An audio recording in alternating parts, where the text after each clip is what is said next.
లోకేష్ చేసిన పని విని ఫిదా అయిపోయిన యూనియన్ హెల్త్ మినిస్టర్ అనుప్రియ గారు. అసలేం జరిగిందంటే, ఫిబ్రవరి 17న మంగళగిరిలో జరిగిన ఎయిమ్స్ 2వ స్నాతకోత్సవ కార్యక్రమానికి కేంద్ర ఆరోగ్య శాఖ మంత్రి అనుప్రియ పటేల్ గారు హాజరయ్యారు. కార్యక్రమానికి స్వాగతం పలకడానికి నారా లోకేష్ గారు స్వయంగా బయటికి వచ్చారు. అయితే అదే సమయంలో మంత్రి గారి కాన్వాయ్ రావడానికి కొంత సమయం ఆలస్యమైంది. అక్కడ ఉన్న అధికారులు వెంటనే లోకేష్ గారిని ఉద్దేశించి, సార్ మీరు లోపలికి వెళ్ళండి, మేడం వచ్చిన తర్వాత మేమే పిలుస్తాం అని చెప్పారు. అప్పుడు లోకేష్ గారు ఇచ్చిన సమాధానం అందర్నీ ఆశ్చర్యపరిచింది. పర్వాలేదు, మేడం వచ్చే వరకు నేనిక్కడే వేచి ఉంటాను అని చాలా సింపుల్ గా చెప్పారు.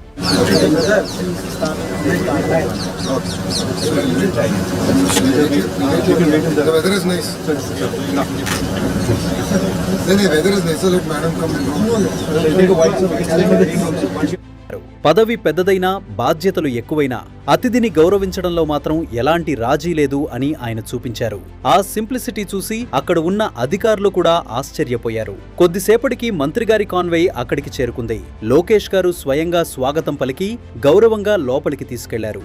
ఇదే అసలు లీడర్షిప్. పదవితో కాదు, ప్రవర్తనతో గౌరవం సంపాదించుకోవాలి.